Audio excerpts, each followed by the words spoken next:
Hello everyone. Before we start, make sure to like and subscribe to the channel, and leave a comment with where you're from and what time you're watching. That way, YouTube will keep showing you stories just like this one. Now, let's begin.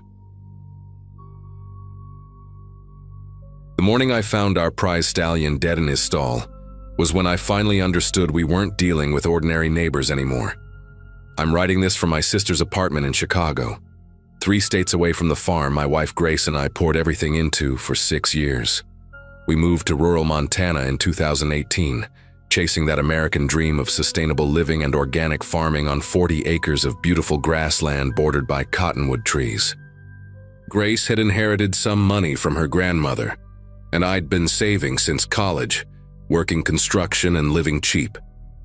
We bought the property from an elderly couple, the Millers, who'd been there 40 years and couldn't manage the work anymore. They warned us about the Crawfords next door, said they were particular people, but we figured every rural area had its quirky locals. God, if only we'd listened closer to what they weren't saying directly. The Crawfords owned about 300 acres surrounding our property on 3 sides. Earl, his 2 adult sons Tommy and Wade, and Tommy's wife Suzanne. Earl must have been pushing 70, with these pale gray eyes that never seemed to blink when he stared at you, and arms like tree trunks despite his age. The sons were carbon copies of their father, just younger and meaner looking, especially Wade, who had this scar running from his left ear down to his jaw that pulled his mouth into a permanent sneer. The first time we met them, they came over unannounced while we were still unpacking, stood at our fence line just watching us for maybe 20 minutes before Earl finally called out. They wanted to buy our land, offered us exactly what we'd paid for it, said it used to be part of their family's original homestead back in the 1920s. When we politely declined, explaining we'd just arrived and planned to start our organic vegetable operation, Earl just nodded real slow, spit tobacco juice on our grass and said, "We'll see how that works out for you." At first, everything seemed fine. We started our vegetable gardens, bought some chickens and goats and that beautiful Arabian stallion I mentioned. His name was Mercury, and Grace loved that horse more than anything. The problems started small, almost like accidents. A gate left open here, letting our chickens wander into the road where 3 got hit by a truck. Our new rototiller disappeared from the barn one night, then showed up 2 weeks later in our pond, completely ruined. Grace's greenhouse had a brick thrown through it during a windstorm on a night with no wind. Each time something happened, we'd see the Crawfords the next day, and they'd ask how things were going with these little smirks on their faces. Earl would always mention how farming was tough work, how lots of city folks couldn't hack it, how that land had been in their family for generations before the Depression forced them to sell that section. Wade started driving his pickup along our shared fence line every morning at 5 a.m., laying on the horn for a good 30 seconds, claimed he was checking his cattle, though there weren't any cattle in that pasture. The escalation happened on a Saturday in early September. I was in town getting feed when Grace called me, barely able to speak through her tears. She'd gone to check on Mercury and found him thrashing in his stall, foam coming from his mouth, his eyes rolled back, showing pure white. By the time I got home, our vet Dr. Paulson was already there, but it was too late. Mercury was gone. The vet found traces of antifreeze in his water bucket. Someone had poisoned him deliberately. We called the sheriff's office immediately, and Deputy Coleman came out, took pictures, asked questions, wrote everything down carefully in his little notebook. Then he got this uncomfortable look on his face and explained that without direct evidence linking anyone to the crime, there wasn't much they could do. When I pointed out that the Crawfords were our only neighbors for miles, Coleman just shrugged and said, Earl Crawford's cousin was the sheriff, had been for 12 years, and maybe we should consider installing security cameras if we were worried about our property. That night, we barely slept. Grace kept crying about Mercury, and I sat by the window with my grandfather's old shotgun across my lap, watching the darkness outside. Around 3 a.m., I saw headlights moving slowly along our driveway, stopping just before the motion sensor lights would trigger. The vehicle sat there for maybe 10 minutes, engine running before backing out and disappearing. The next morning, we found every single one of our vegetable rows had been sprayed with herbicide. 6 months of work destroyed overnight. The chemical smell was so strong it made your eyes water from 50 feet away. But the worst part was the message they'd spelled out in dead grass on our front lawn. Last chance. Each letter was probably 10 feet tall, burned into the earth with whatever poison they'd used. Grace wanted to leave right then, pack what we could fit in the truck and never look back.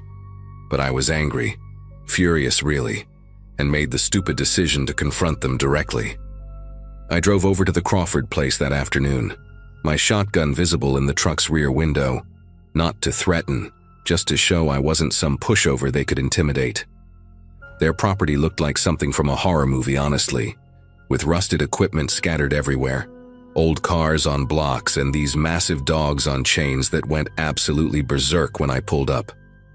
Earl came out first, then Tommy and Wade emerged from the barn, and Suzanne watched from the porch with this blank expression like she was watching television. I stayed in my truck, window down, and told Earl I knew what they'd done, that we had photos of everything, and if anything else happened, I'd make sure every newspaper and news station in the state heard about it. Earl walked up to my window real slow, leaned in close enough that I could smell the chewing tobacco and something else, something rotten on his breath. He said very quietly, "Boy, you don't know what you're playing with here. This land has been ours since before your grandfather was born." The Millers understood that. They stayed quiet, stayed small, and we let them play farmer for 40 years. But you come here with your organic this and sustainable that, putting up fancy signs, talking to folks in town about expanding, about buying the Jacobson plot that borders our south field. That ends now. Wade stepped closer to the truck then, carrying something in his hand I couldn't quite see at first. When he got close enough, I realized it was a cattle prod, the kind they use on livestock, and he was tapping it against his leg in this rhythmic pattern. Tommy circled around to the passenger side, and I noticed he had a pistol tucked into his waistband, not hidden, just there for me to see. "Here's what's going to happen," Earl continued, his voice still that quiet, controlled tone that was somehow worse than yelling. "You're going to go home, pack up your pretty wife, and be gone by Sunday. We'll buy your place for half what you paid. Call it a convenience fee for all the trouble you've caused. Or you can stay and find out what happens to people who don't respect the natural order of things out here. The Jacobsons thought they were tough too, back in 2016. Haven't seen them around lately, have you?" The way he said it made my chest tighten. I'd heard the Jacobsons had left suddenly in the middle of the night, left everything behind, never even listed their property for sale. It had gone to bank auction eventually. I drove home with Wade's pickup following me the entire way, riding so close I could see his grinning face in my rearview mirror. When I told Grace about the conversation, she broke down completely. That night, we moved our mattress into the walk-in closet of our bedroom, no windows there, and took turns staying awake. Around midnight, our motion sensor lights started going off one by one, starting from the barn and moving toward the house in a pattern that couldn't be animals or wind. Then we heard the barn doors slam open, heard our goats screaming. Not their normal sounds, but these high-pitched shrieks of terror. I grabbed the shotgun and headed for the door, but Grace held me back, begging me not to go out there. We called 911, but the dispatcher said all units were responding to a major accident on Highway 287. Would be at least 2 hours before anyone could come. We sat there in that closet, listening to our animals in distress, to footsteps on our porch, to someone trying our doorknobs one by one. At one point, whoever it was started whistling Amazing Grace right outside our bedroom window, and Grace had to cover her mouth to keep from screaming. When dawn finally came, we ventured outside to find carnage. 3 of our goats had been killed, their bodies arranged in a line by the barn door. Our chicken coop was demolished, feathers and blood everywhere. Though strangely, most of the chickens were just gone, not dead, just missing. They'd spray-painted Sunday on the side of our barn in red paint that looked disturbingly like blood in the morning light. Our truck had 4 flat tires, Every window on the greenhouse was systematically broken, and they'd dumped what must have been 50 gallons of motor oil into our well. The final touch was a dead coyote hung from our front gate, with a note pinned to it that read, "You're next." We took photos of everything, called the sheriff's office again, and this time Sheriff Crawford himself showed up. Earl's cousin, looking like an older, fatter version of the family. He walked around, nodded at the damage, and then told us with a straight face that it looked like we'd had some bad luck with wild animals, maybe a pack of coyotes or wild dogs. When I showed him the spray paint, the note, he suggested maybe we did it ourselves for insurance money. Said he'd need to investigate us for fraud if we pursued this any further. We left that afternoon, packed what we could fit in Grace's sedan, the truck was useless, and drove away from everything we'd built. As we passed the Crawford farm, all four of them were standing at their fence line, watching. Earl gave us a little wave, real friendly-like, and Wade fired his rifle into the air just once. A farewell message we understood perfectly. We stayed with Grace's sister for a week, trying to figure out what to do, contacted lawyers who all said the same thing. Without evidence and with local law enforcement against us, we had no case. Then we got a call from a neighbor we'd barely known, Mrs. Garrett, who lived about 5 miles down the road. She whispered into the phone like she was afraid someone might hear. Told us the Crawfords were living in our house now, had moved their stuff in the day after we left. Said everyone in town knew what they did to folks who bought that property, had been doing it for decades, but nobody dared speak up because Earl's family had connections everywhere. The sheriff, the bank president, even the district judge was married to Earl's niece. The bank foreclosed on our property 2 months later. We couldn't make the mortgage payments without being able to work the land or sell our harvests, and mysteriously, all our insurance claims were denied or tied up in investigations. Grace found out through a friend that the Crawfords bought our 40 acres at auction for a quarter of what we'd paid. Cash payment, no questions asked.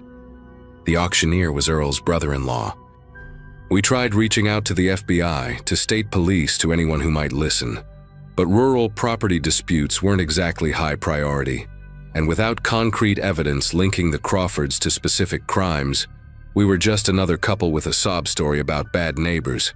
The worst part was learning we weren't the first. Mrs. Garrett eventually sent us newspaper clippings going back to the 1990s.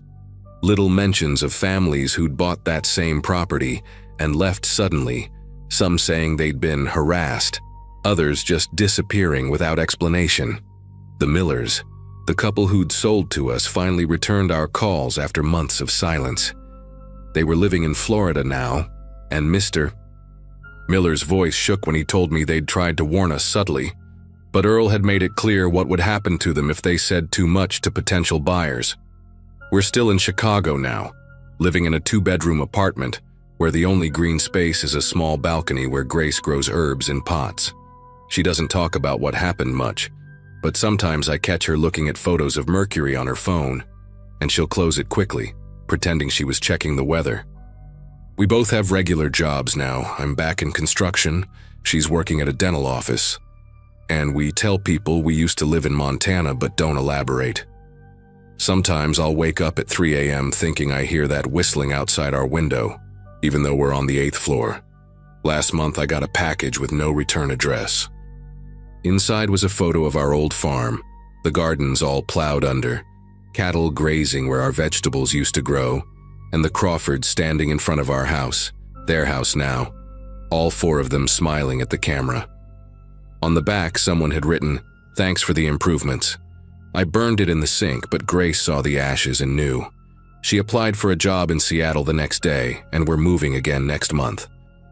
Sometimes the only way to win is to run far enough that they can't follow, and hope the next place doesn't have its own Crawfords waiting.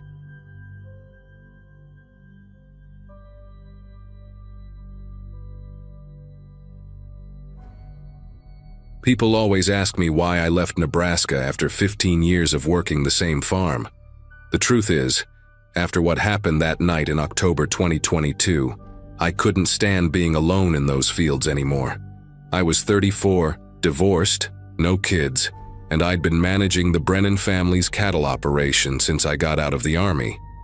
It was honest work, feeding the livestock, checking fences, making sure the water systems kept running through those brutal winters.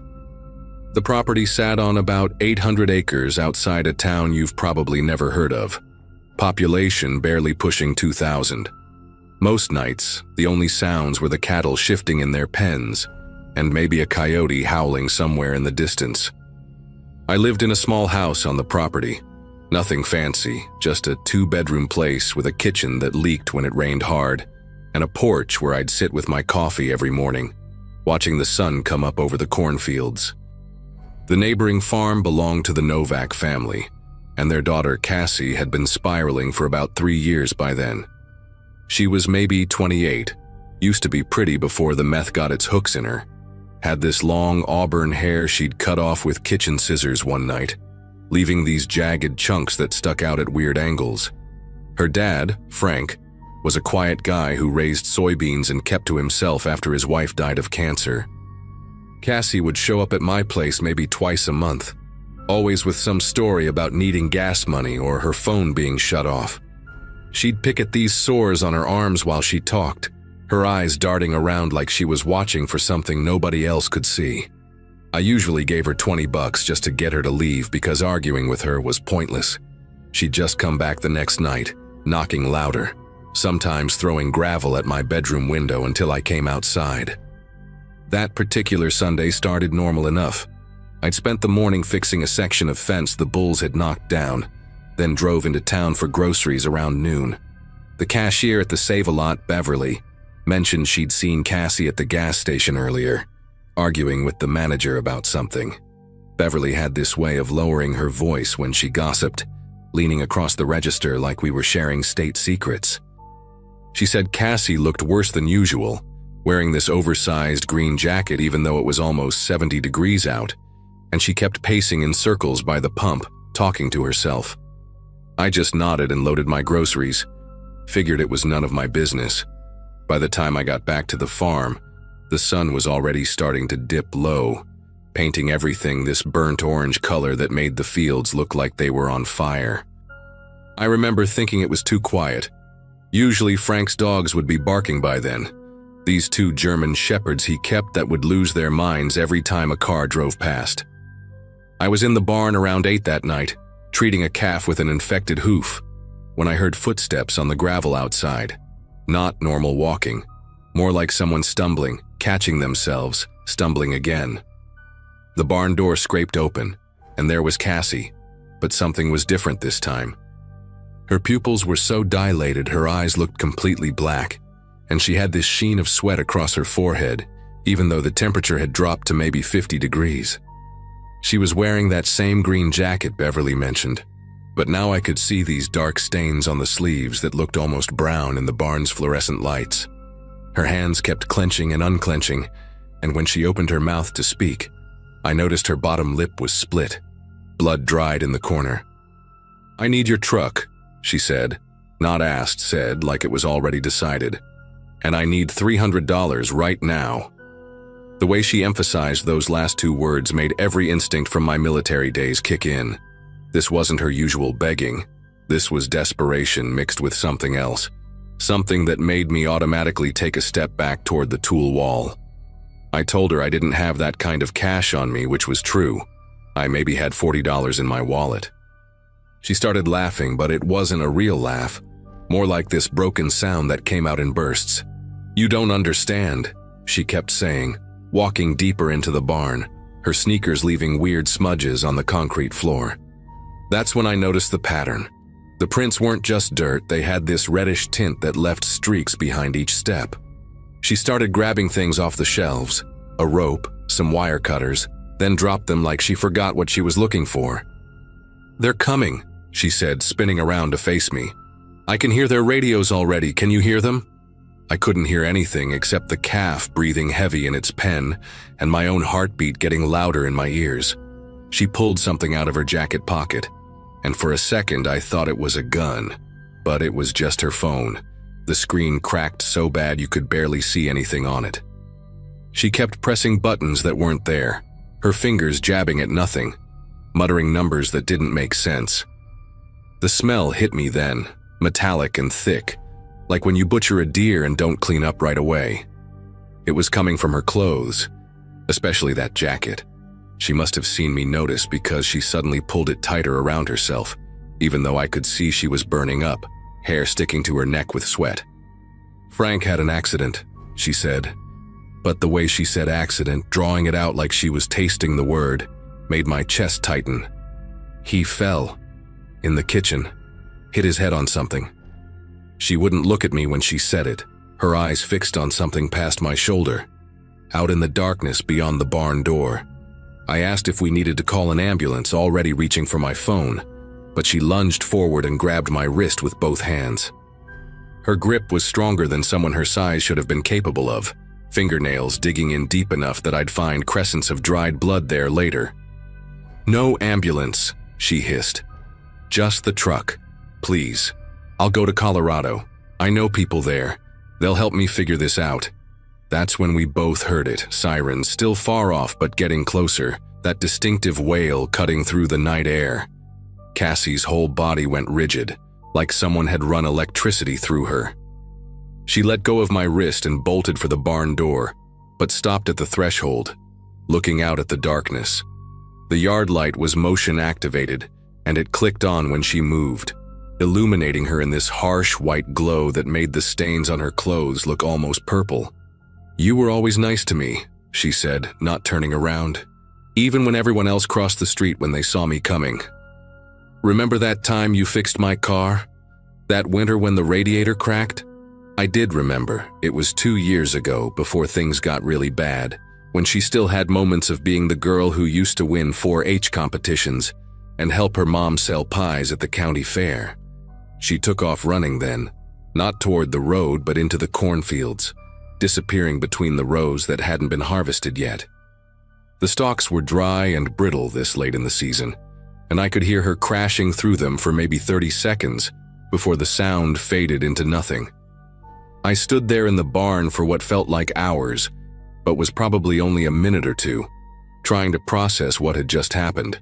The sirens were definitely getting closer, and now I could see red and blue lights flickering against the clouds from the direction of the Novak farm. My first thought was to follow her, try to talk sense into her, but something kept me rooted in place. Maybe self-preservation, maybe just the knowledge that whatever had happened at Frank's place, I didn't want to be the one to find out. I walked back to my house, legs feeling like they were made of water, and locked the door behind me for the first time since I'd moved in. Through my kitchen window, I could see the emergency vehicles pulling into Frank's driveway, at least 4 police cars and an ambulance.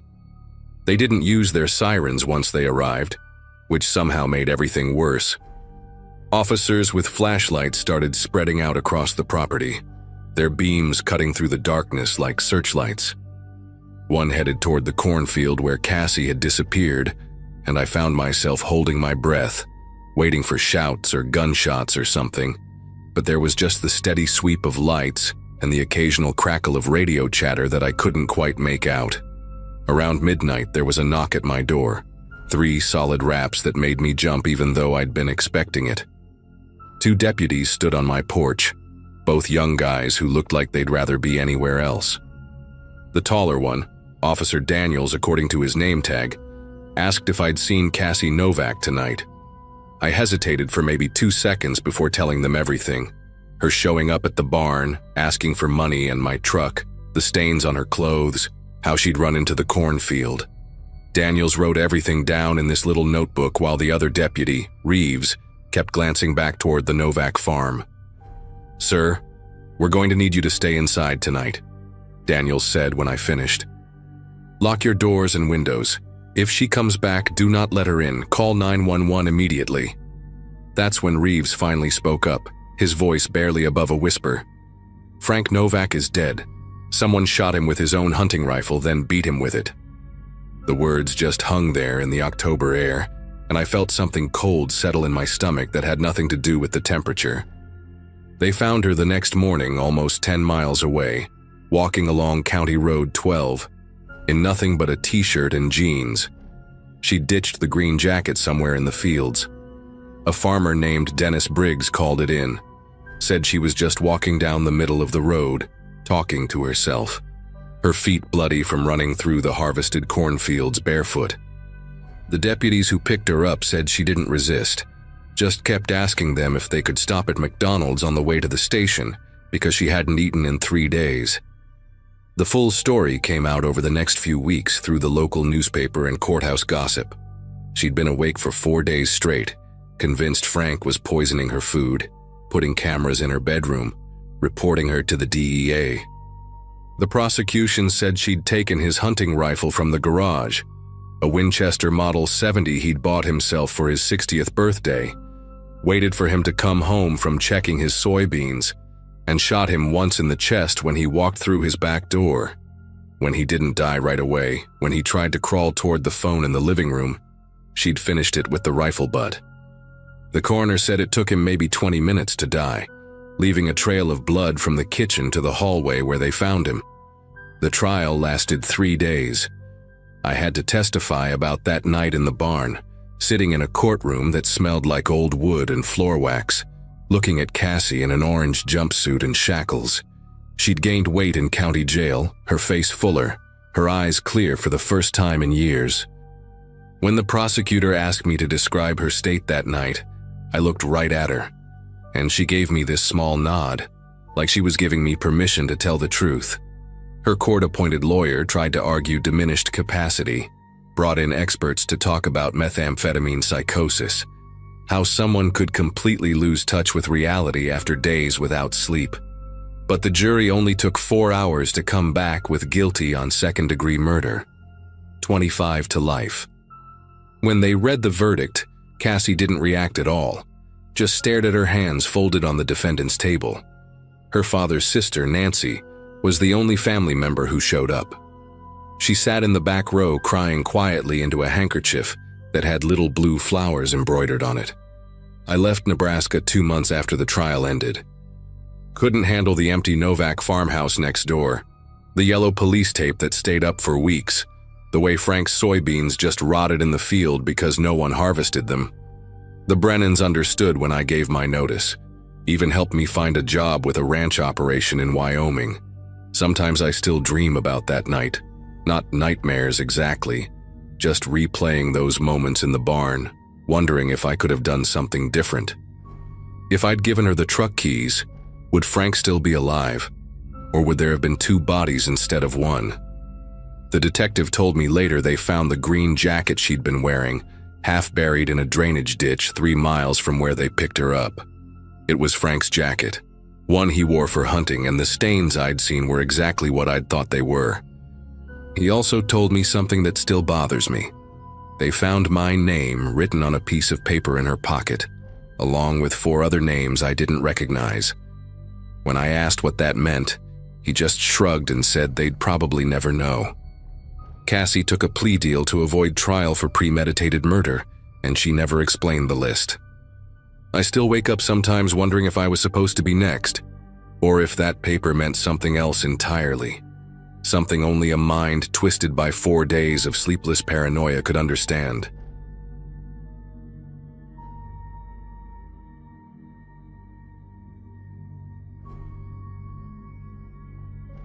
Most people dream about retiring to the countryside for peace and quiet, right?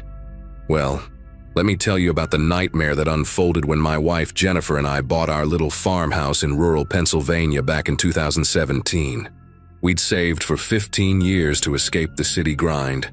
Found this perfect 20-acre property with a renovated 1940s farmhouse, complete with a red barn and a creek running through the back. The realtor mentioned our neighbor to the east, Harold Fitzgerald, had been farming the adjacent land for 40 years, said he was particular about his property lines. That should have been our first warning, but we were too excited about our vegetable garden plans and the chicken coop we wanted to build. The day we moved in, Harold was already standing at our shared fence line with a surveyor's map, explaining exactly where our property ended and his began. Within the first week, Harold had visited us 4 times, each visit more uncomfortable than the last. He'd show up unannounced, always carrying that same laminated survey map, pointing out violations we didn't even know we were committing. Our moving truck had apparently driven 3 feet onto his access road, leaving tire marks he photographed extensively. Jennifer had walked our golden retriever, Bailey, along what we thought was a public path, but Harold produced documents showing he'd purchased those rights in 1993. He spoke in this measured, quiet tone that never quite matched the intensity in his pale blue eyes, like he was struggling to contain something darker. He installed motion sensor lights along our entire shared property line, flooding our bedroom with harsh white light whenever a deer wandered through. When I asked him about it, he said he needed to monitor the boundary integrity and suggested we install blackout curtains if it bothered us. The real problem started about 2 months in, when we decided to repair the old fence on our western boundary.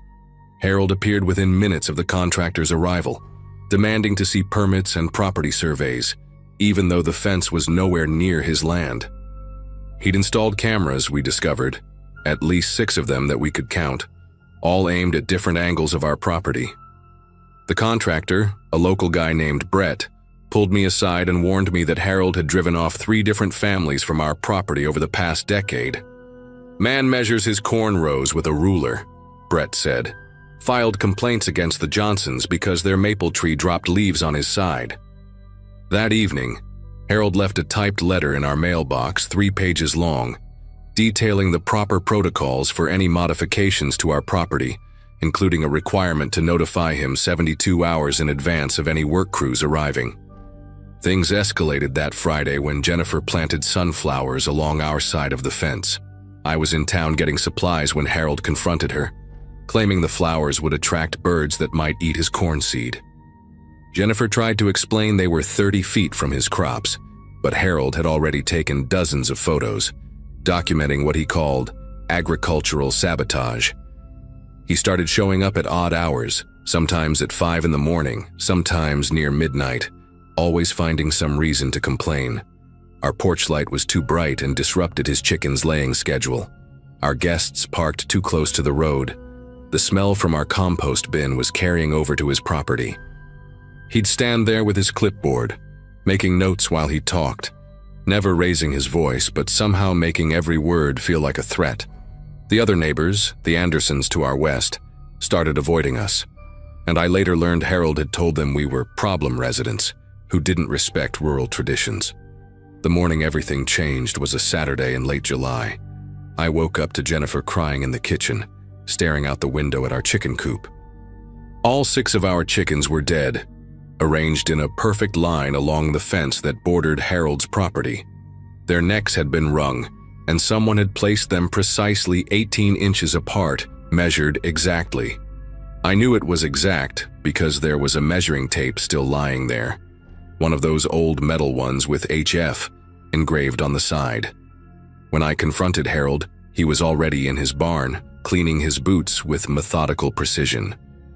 He looked up at me with this blank expression and said, our chickens had been trespassing on his land repeatedly, and that in farming communities there were consequences for poor animal husbandry. He suggested I check my property more carefully, maybe install better fencing, and then went back to cleaning his boots like we'd been discussing the weather. I called the sheriff's office, but Deputy Morrison just looked tired when he arrived. He took photos, made notes, but explained that without direct evidence there wasn't much he could do. Harold's been here longer than anyone, he said. Never been caught doing anything illegal. That afternoon, I found Harold installing a new camera on a pole right at our property line, this one with a speaker system attached. He waved at me while adjusting the angle, making sure it captured our entire backyard. Jennifer wanted to leave right then, pack everything and go back to the city, but I convinced her we couldn't let him drive us away. We'd invested everything in this place. That night, the speaker crackled to life at 2 in the morning with Harold's voice, informing us that our dog had been barking for approximately 4 minutes, and reminding us about county noise ordinances. Over the next 3 days, Harold's behavior became increasingly erratic and frightening. He started patrolling our fence line every 4 hours, day and night, carrying a long stick that he'd drag along the fence posts, creating this rhythmic metallic sound that echoed across our property. Jennifer found him standing in our vegetable garden one morning, pulling up our tomato plants and examining their roots.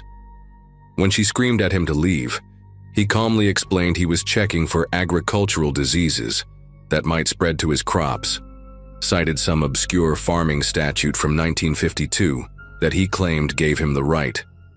He'd filled our mailbox with printed articles about property disputes that had ended badly, headlines highlighted in yellow marker. One evening, we came home to find he'd spray-painted perfect straight lines across our lawn, marking what he called optimal mowing patterns for rural properties, the paint soaking deep into the grass we'd spent months nurturing.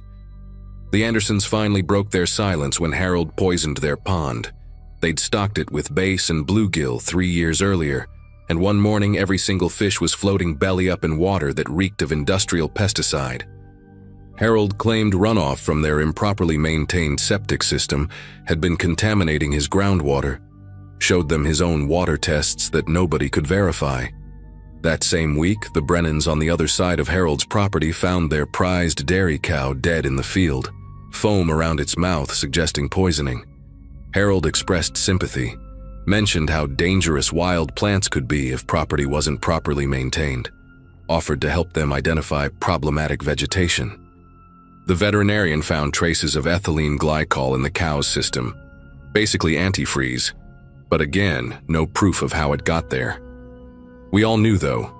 We started having meetings at the Anderson place, 5 families comparing notes, realizing Harold had been systematically terrorizing each of us, always staying just within legal boundaries. The breaking point came on a Wednesday morning when I found Bailey convulsing in our yard. Our beautiful golden retriever was dying, white foam around his mouth, his body jerking in ways that still haunt me. Jennifer held him while I drove frantically to the emergency vet, but he died in her arms before we got halfway there. The vet found rat poison in his system, the kind Harold bought in bulk from the farm supply store.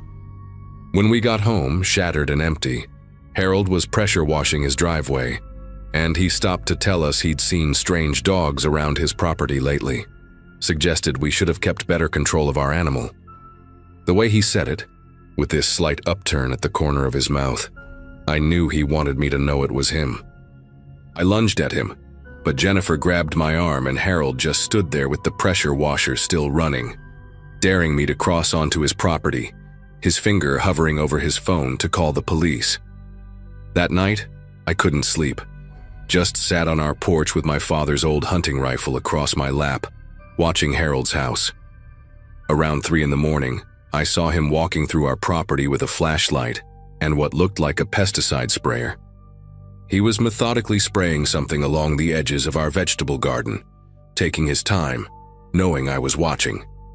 When he saw me stand up, he waved the flashlight in my direction and shouted that he was treating for invasive insects that were threatening his crops, had all the proper documentation if I wanted to check.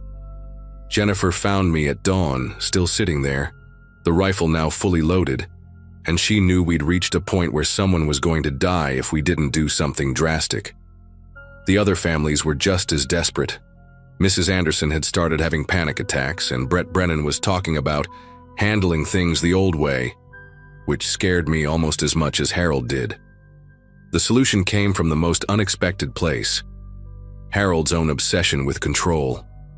Jennifer had been secretly recording everything for weeks with her phone, but the real breakthrough was when the Brennans' teenage son, Kevin, revealed he'd hacked into Harold's camera system. The old farmer had been recording everything, creating detailed logs of every violation he witnessed, building what he probably thought was evidence against us. But Kevin found something else in those files. Harold had recorded himself poisoning the Andersons' pond, documenting the correct mixture of chemicals to eliminate aquatic trespassing. He'd filmed himself placing tainted meat along our fence line, narrating how this would solve the dog problem permanently. There were dozens of videos, Harold's own voice calmly explaining his actions, justifying every sick thing he'd done as protecting his property rights. The FBI got involved when we found videos suggesting he'd done similar things at his previous farm in Ohio, where a family's house had mysteriously burned down after they'd refused to sell him their land. Harold was arrested on a Sunday morning while adjusting his cameras. He didn't resist, just kept insisting the deputies needed to follow proper procedures, demanding they stay off certain parts of his property even as they put him in handcuffs. The investigation revealed he'd been documenting his harassment campaigns for 23 years, across 4 different states, keeping meticulous records that ultimately became his downfall. He's serving 15 years now in federal prison, and we've slowly started to heal, though Jennifer still can't plant anything near that fence line.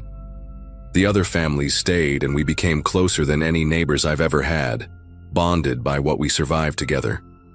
Sometimes I still hear phantom sounds of that stick dragging along the fence posts at night, but it's just the wind.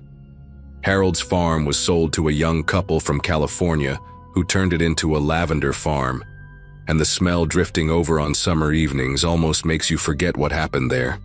Almost.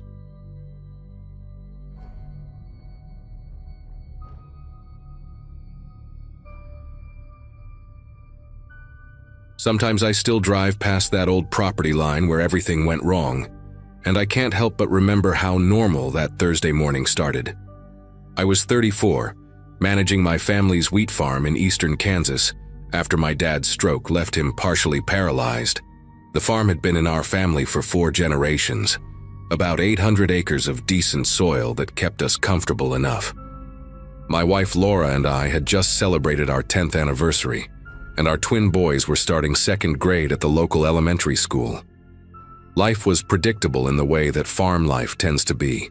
You wake up before dawn, check the equipment, monitor the crops, fix whatever broke overnight, and go to bed exhausted but satisfied. That morning I was drinking coffee on the porch, watching the sun paint the wheat fields gold, completely unaware that by nightfall I'd be loading my shotgun and barricading my family inside our house. The Walkers owned the property adjacent to ours, and for as long as anyone could remember, there'd been tension about where exactly our land ended and theirs began. Old Man Walker, that's what everyone called Eugene Walker, even though he was barely 60, had inherited his 1,000 acres from his father, just like I had. The original survey markers from the 1890s had long since disappeared, and both our families had different documents claiming ownership of a strip of land about 40 feet wide and half a mile long that ran between our properties. It sounds like nothing, but that strip had the best soil in the county and access to Millstone Creek, which never ran dry even in the worst droughts. For decades we'd shared an uneasy truce about it. Nobody farmed it, nobody fenced it, and we all pretended it didn't exist. But that morning, as I finished my coffee, I spotted something that made my chest tighten. A line of brand new steel fence posts glinting in the sunrise, marching right down the middle of that disputed strip. I drove my pickup down there, hoping maybe I was seeing things wrong from the distance. But no, there they were, professional-grade posts sunk deep into the ground, with rolls of wire fencing stacked nearby. Eugene's son, Craig, was there with 2 hired hands stretching measuring tape between posts. Craig was 38, built like a linebacker gone to seed, with these small, mean eyes that always seemed to be calculating something. He'd done 2 tours in Afghanistan and came back different, according to folks in town. Quieter, but with this coiled tension that made people uncomfortable. When he saw me approaching, he straightened up real slow, like he'd been expecting me. The 2 workers, young guys I didn't recognize, probably from a couple counties over, kept working, but I could see them watching us from the corners of their eyes. The morning had gotten humid already, and crickets were screaming in the tall grass, but everything else had gone dead quiet, even the birds. "Morning, neighbor," Craig said, but the way he said neighbor sounded like he was spitting out something bitter. He was wearing a faded green t-shirt with the sleeves cut off, and I could see a tattoo on his shoulder, some kind of military insignia with words in Latin I couldn't read. His hands were covered in fresh dirt, and he kept flexing them while we talked, making the veins in his forearms pop out like rope under his sunburned skin. Dad decided it was time we made things official. Got ourselves a new survey done last month. Professional outfit from Topeka, all legal and proper. Shows this strip belongs to us, always has. He pulled out a folded document from his back pocket, waved it at me but didn't offer to let me read it. The paper looked official enough from where I stood, with a gold seal and everything, but something about how he was smiling, just this slight upturn at the corner of his mouth, made my skin prickle with unease. I told him we'd need to see that survey, maybe get our lawyer involved, and that's when his whole demeanor shifted. The fake friendliness dropped away like a mask falling off, and he stepped closer to me, close enough that I could smell the Copenhagen tobacco on his breath and see the little burst blood vessels in the whites of his eyes.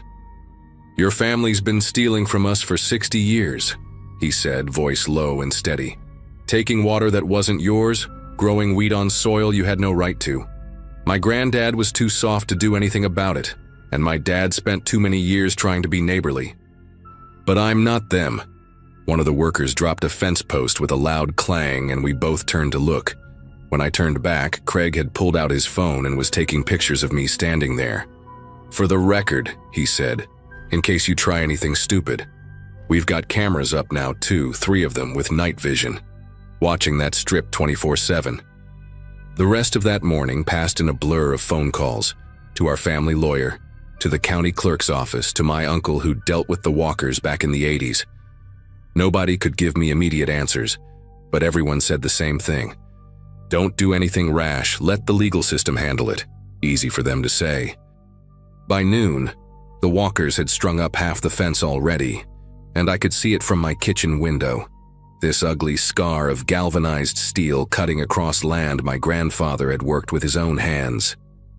Laura kept the boys inside even though they wanted to play in the yard, and she had this worried crease between her eyebrows that only showed up when things were really bad. Around 2 o'clock, I decided to move our tractor to the east field. Needed to disc some ground for winter wheat planting anyway. But when I got to the equipment shed, I could smell it before I saw it. Diesel fuel, everywhere. Someone had punctured the fuel tank on our John Deere, and there was a massive puddle of rainbow-slicked fuel soaking into the dirt floor. The hole in the tank was clean, probably made with a cordless drill. Deliberate, not accidental. Must have happened during the night or early morning before I'd checked the shed. 500 gallons of diesel, at least $3,000 worth, just seeping into the ground. But worse than the money was the message. They could get to our equipment whenever they wanted. I called the sheriff's office and Deputy Martinez came out, took pictures, made a report. But without proof, without cameras of our own, there wasn't much he could do. Could have been vandals, he said, though we both knew better. He'd been called out to the Walker property just last month when Craig beat a door-to-door salesman with a tire iron for trespassing. The guy didn't press charges. Craig's dad paid his medical bills and then some. But everyone knew Craig was capable of violence. Martinez told me to install security cameras, maybe motion lights, and to call immediately if anything else happened. That afternoon, while I was at the farm supply store pricing security systems, Laura called me crying. Really crying, not just upset. She'd gone to check on our chickens and found them all dead. 43 laying hens and our rooster, scattered around the coop like someone had tossed them there. No wounds, no blood, no signs of a predator. The water trough had this oily film on top, and there was a chemical smell she couldn't identify. Poison. Had to be. Those birds were her project, something she'd started to bring in extra money selling eggs at the farmer's market. She'd named them all, stupid names like Pecky and Feather Locklear, and the boys helped her collect eggs every morning before school.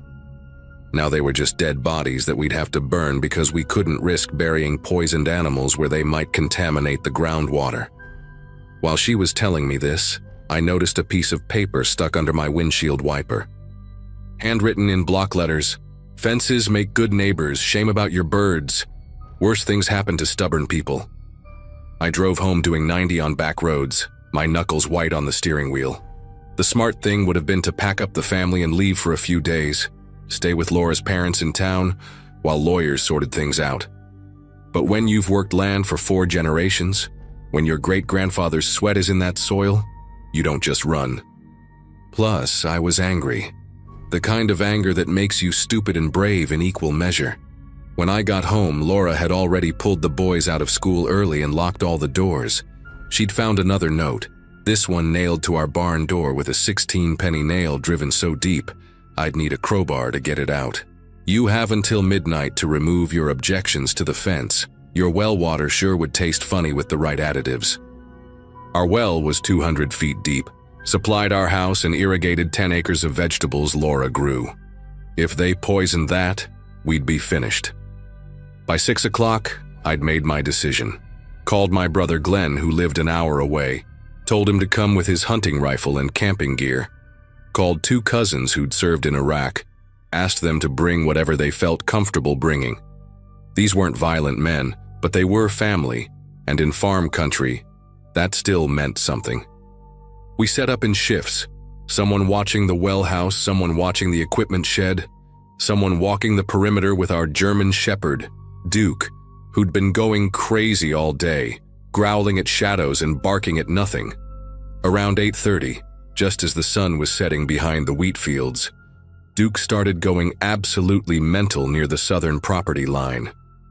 Glenn and I ran down there with flashlights and shotguns, found fresh tire tracks in the soft dirt, and 5 dead crows arranged in a circle around a wooden stake. The stake had another note, last warning. The crows' eyes had been removed, just empty sockets staring at nothing, and their feet were tied together with baling twine. At 11:47 p.m., everything went silent, that unnatural kind of quiet where even the insects stopped making noise. Duke, who'd been pacing and whining, suddenly went still and pointed toward the access road. Through the darkness, we could see headlights approaching with their high beams off, just the dim yellow of old fog lights. 3 vehicles, 2 pickups and what looked like an old Bronco, creeping along at maybe 5 miles per hour. They stopped about 100 yards from our house, engines still running, and we could see cigarette cherries glowing as people got out. My cousin Rodney had his night vision scope from his military days, and he counted 8 men, all carrying something. "They've got jerry cans," he whispered. And I think, yeah, that's definitely a rifle on the tall one. We were outnumbered, but we had the defensive position and they didn't know we were ready for them. Glenn chambered around in his 30-06, the sound carrying clear across the field. The vehicles immediately killed their engines, and we heard doors slamming, urgent whispers, then Craig's voice cutting through the darkness. "Just wanting to talk, neighbor. No need for anyone to get hurt tonight." But they didn't approach, didn't move forward. They stayed by their vehicles for maybe 10 minutes, occasionally flashing lights toward the house, toward the barn, toward the well house where my other cousin was hidden. Then, just as suddenly as they'd come, they loaded back up and left, driving fast this time, kicking up dust that glowed red in their taillights. We stayed on watch until dawn, jumping at every sound, but they never came back. Found out later from Deputy Martinez that someone had called in an anonymous tip about armed men threatening violence at the Walkers' property, except the caller gave our address instead. If the sheriff had shown up and found us armed to the teeth, it would have looked like we were the aggressors. But Martinez knew both families, knew the history, and he'd driven by the Walkers' place first, seen their vehicles weren't there, and figured out what was really happening. The next morning, something strange happened. Old man Walker himself showed up at our door alone, looking about 10 years older than the last time I'd seen him. His hands were shaking as he held his John Deere cap, and there were dark circles under his eyes like he hadn't slept either. "I didn't know," he said, voice cracking. "About the chickens, the tractor, none of it. Craig, he's not well, not since he came back. I found the jerry cans in the barn this morning, found the receipts for the cameras, the poison." He pulled out a thick envelope from his jacket, handed it to me with trembling fingers. "That's $20,000. For the damages, the diesel, the birds, and then some. I'm sending Craig away to his uncle's place in Arizona. Already got him on a bus this morning. Told him if he comes back, I'm writing him out of the will." He looked at the disputed strip of land, visible from our porch where that new fence stood like an accusation. "I'll take it down. The fence. Today. We'll go back to how it was. Nobody farms it, nobody claims it. Maybe our grandkids can figure it out someday when we're all gone. I wanted to stay angry, wanted to refuse his money and demand justice, but looking at that broken old man, I just felt tired. We took the money, watched him spend the afternoon pulling up fence posts by himself, Craig's hired hands nowhere to be seen. Laura and I used part of the money to install a serious security system, cameras covering every angle, motion sensors, the works. We never saw Craig again, though sometimes cars would slow down near our property line at night, and we'd wonder. The disputed strip grew wild with prairie grass and wildflowers, like maybe that's what it was always supposed to be. The Walkers sold their place 2 years later to a corporate farming operation out of Texas, and Eugene died of a heart attack 6 months after that. People in town said it was the stress of what Craig had become, the shame of it. I still farm that land, still check those cameras every night before bed. And sometimes when I'm out working near that strip of wild ground, I think about how thin the line is between neighbors and enemies, how a 40-foot piece of dirt can turn normal people into something else entirely, something capable of things they'd never imagined.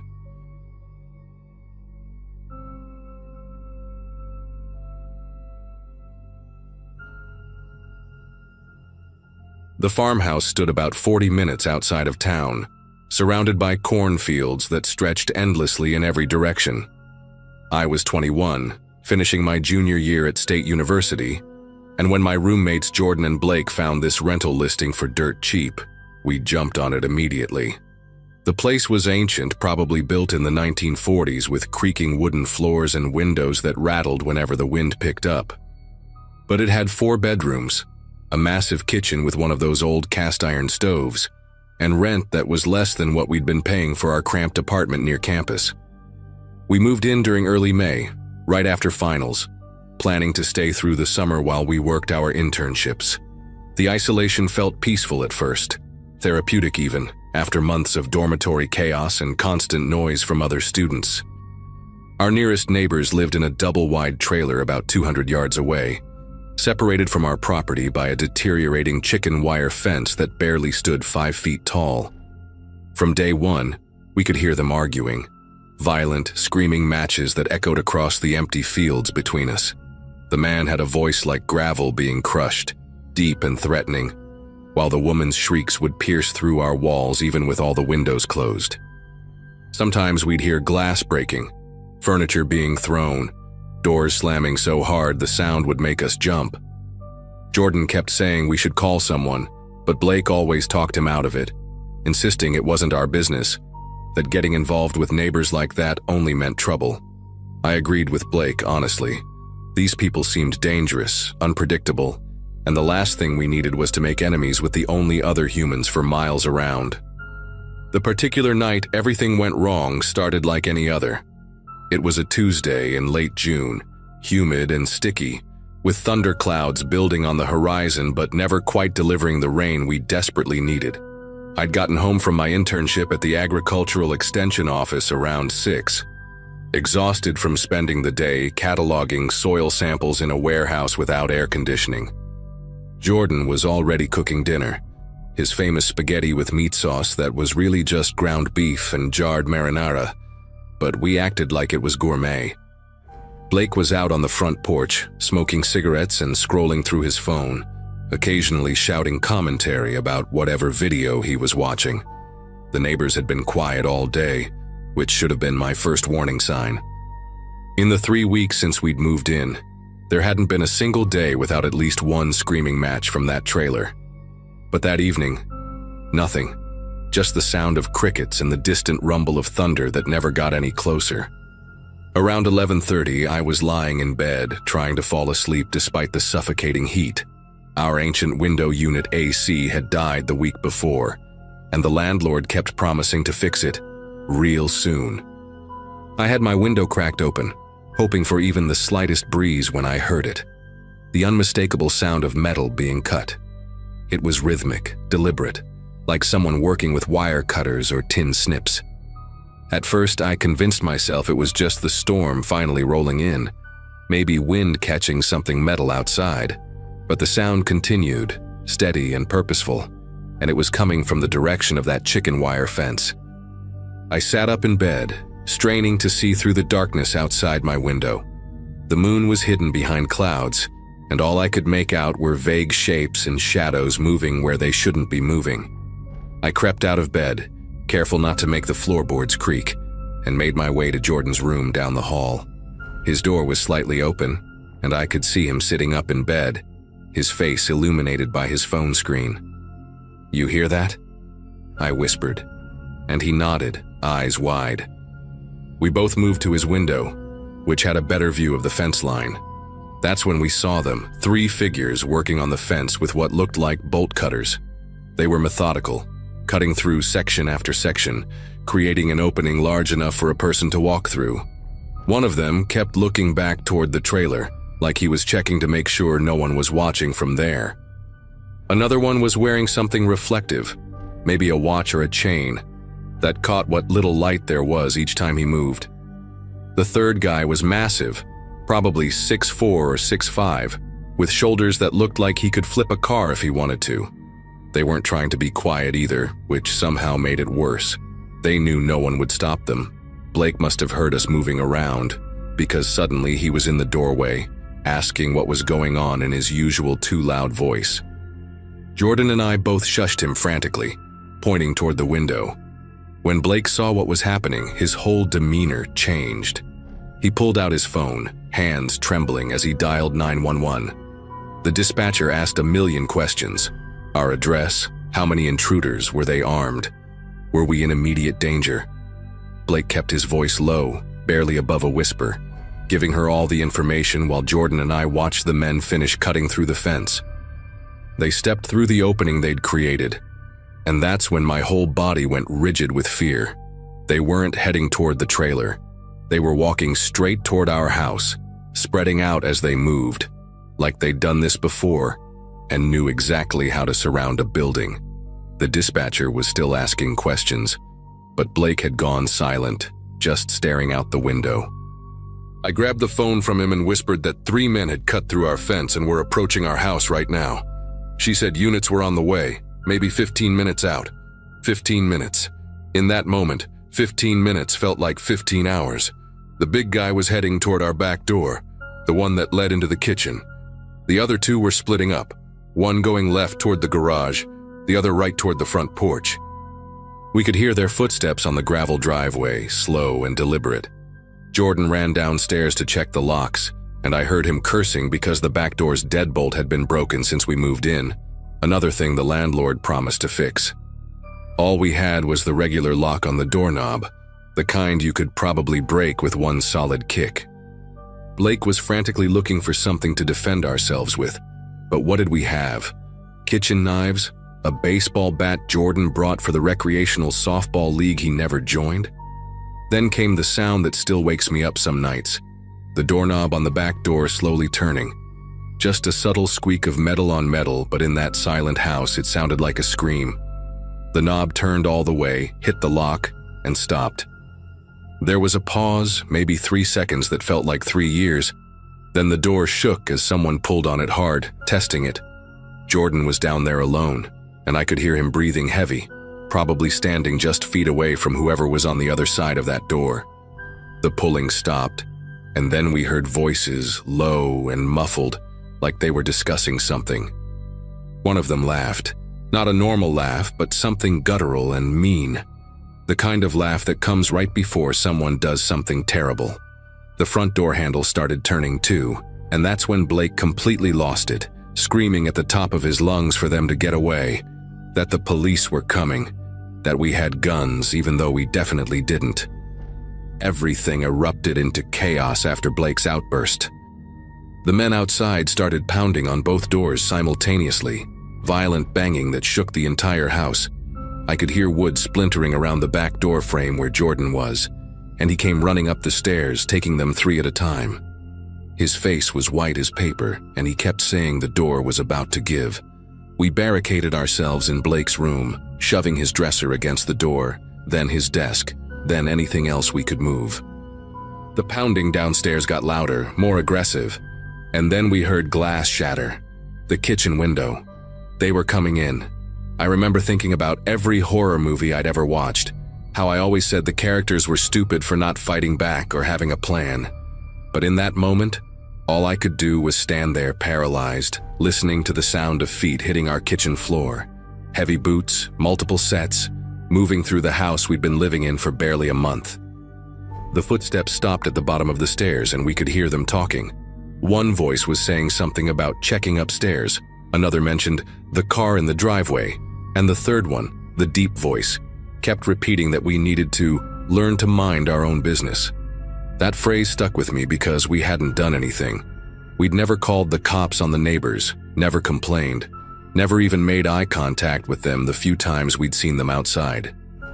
Then the stairs started creaking under someone's weight, slow and deliberate, like they wanted us to hear them coming. Blake was on the phone with 911 again, practically sobbing, telling them someone was in our house, they were coming upstairs, please hurry. Jordan had found a crowbar in Blake's closet from some project he'd never finished, and he stood facing the door, gripping it so tight his knuckles were white. The footsteps reached the landing, and we could hear breathing on the other side of our makeshift barricade. The doorknob rattled, then someone pushed against the door, testing the barricade. The dresser moved maybe an inch, and all three of us threw our weight against it, pushing back. The person on the other side laughed again, that same horrible sound from before, and said something like, "3 little college boys want to play tough." Then came a massive impact, like someone had thrown their entire body against the door. The dresser shifted, the desk behind it scraped across the floor, and a gap opened up just wide enough for me to see an eye peering through. Bloodshot, dilated, wild. The pupil was so enlarged it looked completely black and there were broken blood vessels all around the iris. That eye locked onto mine for what couldn't have been more than 2 seconds, but I can still see it perfectly when I close my eyes. Then suddenly sirens, distant but getting louder fast. The eye disappeared and we heard rapid footsteps going back down the stairs, voices shouting to each other, the back door slamming open so hard it hit the wall. We stayed barricaded in that room even after we saw the police lights flooding through the window, red and blue painting everything in alternating colors. It took the officers actually announcing themselves, showing badges through the gap in the door, before we finally started moving the furniture. They found the men about a quarter mile away, trying to cross through a cornfield to get to a truck they'd parked on some agricultural access road. All 3 were arrested. Turns out they were high on methamphetamine, carrying hunting knives, more drugs, and had been casing our house for days because they thought we were dealing. Apparently, college kids renting a remote farmhouse fit some profile in their drug-addled minds. The neighbors in the trailer, they'd left 2 days before after a particularly bad fight, and these guys had been squatting there watching us, planning this. The police said we were lucky, that meth psychosis mixed with weapons usually doesn't end with everyone walking away unharmed. I finished my internship sleeping on a friend's couch in town. Jordan and Blake broke the lease the next day. None of us ever went back to pack properly. We hired movers to get our stuff while a police officer supervised. I still have nightmares about that eye in the gap, still jump when I hear doorknobs turn, still can't live anywhere that doesn't have a deadbolt, a chain, and preferably a security system.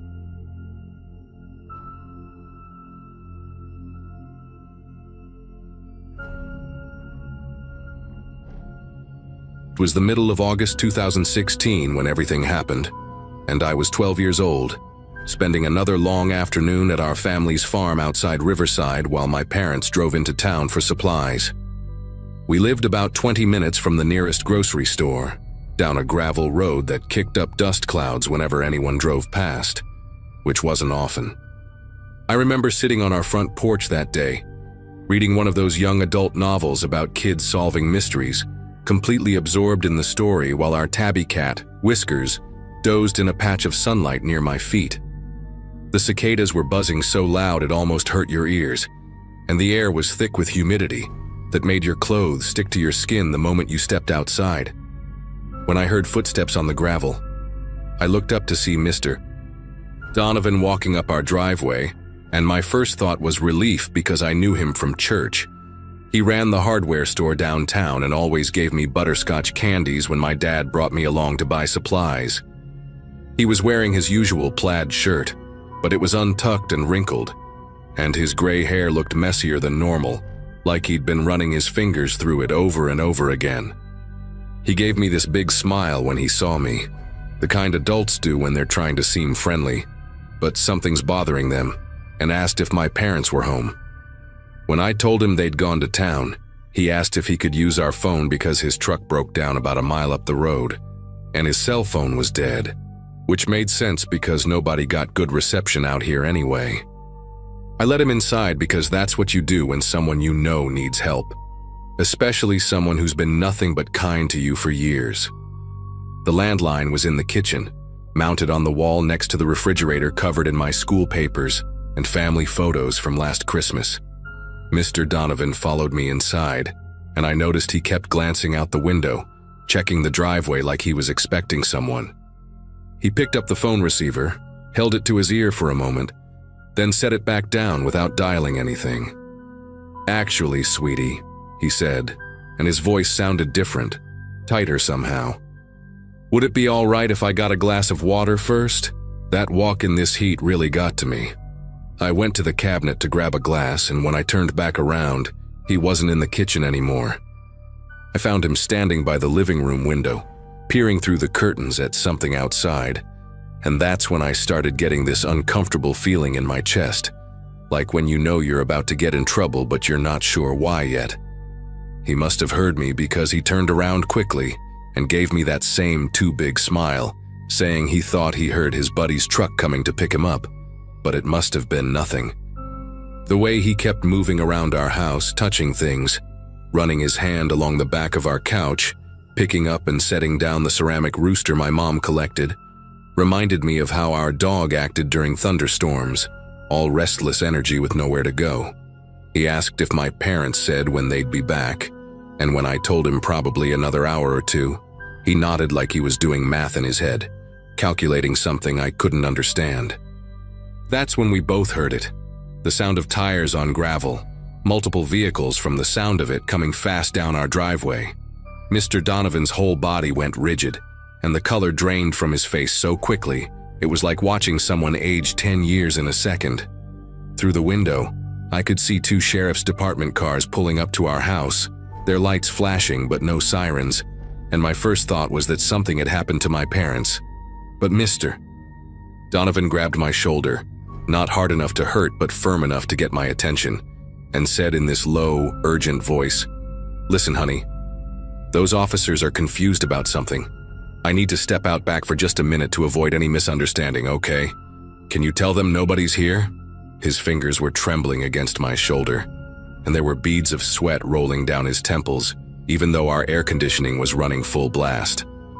Before I could answer or even process what he was asking me to do, he was already moving toward our back door, the one that led out toward the barn and the chicken coops. The doorbell rang, followed by heavy knocking, and I stood there in our living room, my mind racing between answering the door and following Mr. Donovan to ask what was happening. Through the front window, I could see 2 deputies standing on our porch, their hands resting on their belts in that casual but ready way cops always seem to stand. One of them, a woman with her hair pulled back in a tight bun, saw me through the window and gave me a small wave, mouthing, "It's okay," through the glass. Mr. Donovan had already disappeared through the back door, and I watched through the kitchen window as he jogged toward our barn, looking back at the house every few steps like a spooked deer. I opened the front door because I didn't know what else to do, and the female deputy immediately crouched down to my eye level, her voice calm and steady like she was trying not to spook me. "Hi there, sweetheart. I'm Deputy Morrison and this is Deputy Tanner. Are your parents home?" When I shook my head no, she asked if any adults were with me, and I hesitated for just a second too long before saying no. Deputy Tanner, a younger man with a sunburn across his nose, must have caught that hesitation because he exchanged a quick glance with Deputy Morrison. She asked if they could come inside to make sure everything was okay, and as they stepped into our living room, I noticed how their eyes swept every corner, taking in details I'd never paid attention to. The back door slightly ajar, Mr. Donovan's muddy footprints on our hardwood floor, the glass of water I'd gotten him still sitting untouched on the kitchen counter. Deputy Morrison asked me gentle questions while Deputy Tanner walked through our house, checking rooms with practiced efficiency. Had anyone been here today? Did I know a man named Carl Donovan? Was I hurt or scared? The questions came soft but steady, and with each one, I felt like the floor was tilting beneath me because I was starting to understand that Mr. Donovan, the man who'd sold my dad lumber and taught my Sunday school class 2 years ago, had lied to me about everything. Deputy Tanner came back from checking the bedrooms and whispered something to Deputy Morrison, who nodded and spoke into her radio, calling for backup to check the property's outbuildings. Through the kitchen window, I could see our barn door was slightly open, just a crack, but enough that I knew Mr. Donovan was in there, probably crouched behind the hay bales or up in the loft where we stored old furniture. More deputies arrived within minutes, and they moved across our property like they'd rehearsed it 100 times, spreading out to surround the barn while Deputy Morrison stayed with me in the living room. She kept talking to me in that same calm voice, explaining that Mr. Donovan needed to answer some questions about something that had happened in town, but I could barely focus on her words because I was watching through the window as 4 officers positioned themselves around the barn's exits. One of them had a megaphone and called out for Mr. Donovan to come out with his hands visible, that they just wanted to talk. But the barn stayed silent except for our rooster, who chose that exact moment to crow from his pen nearby. The waiting felt endless, like those seconds between lightning and thunder when you're counting to see how close the storm is.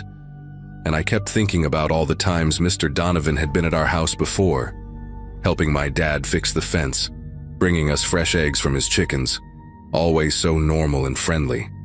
Then I saw him emerge from the barn's side door, the one we hardly ever used because it stuck in the frame, and you had to shoulder it hard to get it open. His hands were raised above his head, and even from inside the house I could see his shoulders shaking. The deputies moved in quickly but carefully, and within seconds they had him in handcuffs, leading him toward one of the patrol cars. As they walked him past our kitchen window, Mr. Donovan looked right at me, and his face had this expression I'll never forget. Not anger or fear, but something like disappointment, like I'd let him down by not lying for him. Deputy Morrison must have seen me staring because she gently turned me away from the window and asked if I wanted to call my parents, but my throat felt so tight I could only nod. My parents came home in a rush of slamming car doors and panicked voices, and my mom held me so tight I could barely breathe while my dad talked to the deputies outside.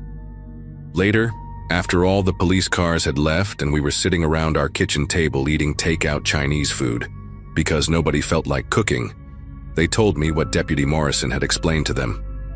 Mr. Donovan had been embezzling money from 3 different churches in the county, including ours, taking small amounts from donation funds over the past 5 years, not enough for anyone to notice right away, but it added up to nearly $40,000. That morning, the church treasurer had finally discovered the discrepancies and called the police, and Mr. Donovan must have seen the patrol cars at his house when he drove past.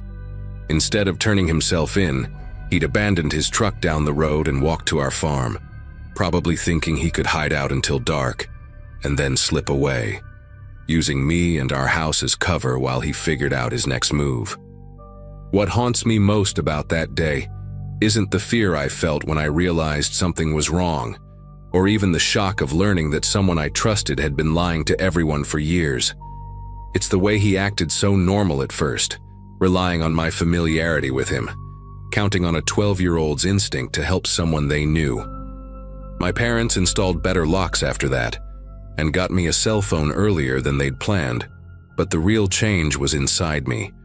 That little voice that now questions things, that notices when someone's story doesn't quite add up, that understands how someone can use your trust like a tool. The church got most of the money back through insurance, and Mr. Donovan went to prison for 3 years, but I still think about that afternoon sometimes, especially when I drive past our old barn, remembering how thin the line is between the people we think we know and who they really are when they're desperate.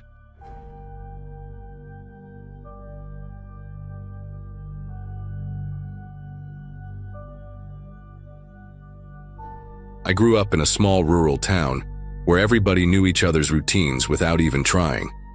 At that time, I was working at the feed store on Main Street, so I saw most of the farmers and their families come through at least once a week. One couple stood out more than the rest, Thomas and his wife, Linda. They lived on the far edge of town, close to the tree line where the fields started giving way to swampy ground. He was quiet, kept to himself, but she was the one who'd always show up at the market with baskets of eggs and jars of preserves. Linda had this habit of wearing bright scarves, even when the weather didn't call for it, as if she wanted a piece of color with her wherever she went. After a while, people started noticing she wasn't around as much. At first, nobody said anything. It's not unusual for folks to skip a week or two at the market if things are busy on the farm. But when a month rolled by without Linda showing up, whispers started circling. What stuck with me was the last time I saw her. She came into the store alone, moving slower than usual, and I caught sight of a dark bruise peeking out from under her scarf. She tugged it higher the moment she realized I noticed. She gave me a nod and didn't say much, just bought a few bags of feed and left. That image stuck with me like a photograph burned into my head. The rumors grew heavier when folks mentioned hearing shouting late at night from their property. Some said they saw Linda in the yard days after, looking pale, like she hadn't slept. One neighbor claimed she heard a crash loud enough to wake her dogs, followed by silence that felt unnatural. People started connecting the dots, but no one wanted to accuse Thomas outright. He had a reputation for being territorial. He'd bark at anyone who so much as stepped a boot onto his land. He had already fought with neighbors about fencing and livestock straying onto his pasture, and his temper seemed to get worse after Linda disappeared from public view. I tried to push it out of my mind until one afternoon Thomas stormed into the store, red-faced, demanding to know who had been snooping around his property. His voice carried through the aisles, sharp and threatening, and even old Mr. Hanley, who'd been in town longer than anyone, avoided eye contact. Thomas's hands were calloused and cracked, and he slammed them on the counter when I tried to explain nobody had been on his land. There was something in the way he glared at me that made me realize this wasn't just about property lines anymore. It felt like he was daring anyone to question what had happened to Linda. Things escalated fast after that. A couple of weeks later, Thomas was standing at the edge of the Simmons property, screaming about their goats crossing the fence line. The Simmons' youngest boy told me later he'd never seen a man so furious, veins bulging in his neck as he waved a rusted pitchfork like it was a weapon. People started avoiding that stretch of road, even in broad daylight. What unsettled me the most was how empty his farm looked now. The laundry line that Linda used to hang with bright scarves and dresses stayed bare, swaying in the wind, like it was waiting for something that would never return. One evening I stayed late at the store closing up and noticed Thomas's truck parked near the church lot, engine running with no lights on. It sat there for nearly an hour before finally pulling away. The next morning, Pastor Collins mentioned finding boot prints circling the building. They didn't lead anywhere, just loops around the back near the windows. It put the whole town on edge. People were locking their doors earlier, drawing curtains tight, things we didn't normally do in a place where most folks left their keys under flower pots. The sheriff finally paid Thomas a visit, but it didn't calm anyone down. Word spread that he had shouted at the deputy until his face turned purple, accusing everyone of conspiring against him. The strangest part was how quiet the farm remained otherwise.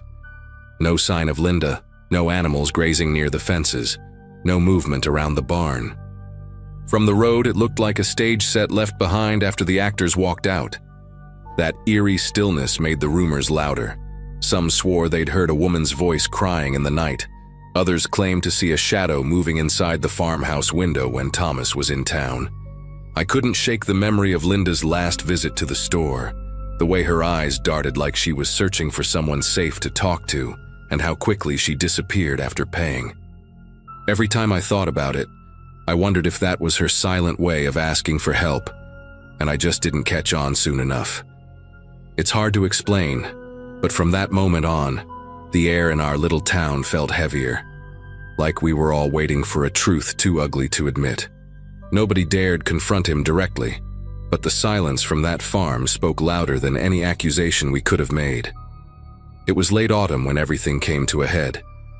The leaves had turned brittle, and the air carried that sharp chill that seeps into your bones. I remember driving past Thomas's farm after dropping off a delivery, and the sight stopped me cold. The front door stood wide open, swaying slightly in the wind. No truck in the driveway, no sound from inside. For a man as paranoid as him, leaving his door open was unthinkable. I parked down the road and called the sheriff before even stepping closer. A few other neighbors gathered, drawn by the same uneasy curiosity. No one wanted to go in, but none of us could leave either. When the deputies arrived, they moved carefully through the house. We waited outside in silence, every creak of the old boards inside carrying across the yard. After what felt like forever, they came back out with strained expressions. They wouldn't share much, just said the place was in disarray. Later, we heard from one of the deputies' cousins that the upstairs bedroom was torn apart, dresser drawers yanked out, clothes scattered everywhere, but not a trace of Linda. In the cellar, they found muddy boots and a torn scarf caught on a nail, bright red like the ones she always wore. That detail spread through town faster than any official statement ever could. Thomas never returned. His truck was found abandoned near the river a week later, keys still in the ignition. Search teams combed the woods and dragged the water, but they didn't recover a body. What unsettled me most was how quickly the authorities seemed to want the whole thing to go quiet. They boarded up the farmhouse and locked the gate, as if sealing away questions they didn't want to answer. The land stayed untouched, weeds growing high, windows staring blankly like eyes watching the road. Some people whispered that Linda's family knew more than they let on, but no proof ever surfaced. The silence from everyone involved was louder than shouting. Even now, years later, whenever I drive past that overgrown stretch of land, I think about Linda's last look at me in the store, and how maybe she had been reaching out in her own quiet way. Our town still doesn't speak openly about it. We avoid the topic like a wound that never healed. I carry the weight of wondering whether I should have done something when I saw that bruise, when I noticed the scarves pulled too high on her neck. Maybe it wouldn't have changed anything. Maybe it would have. What I do know is that both of them vanished, and the ground they left behind feels haunted, not by ghosts, but by secrets buried too deep for anyone to admit.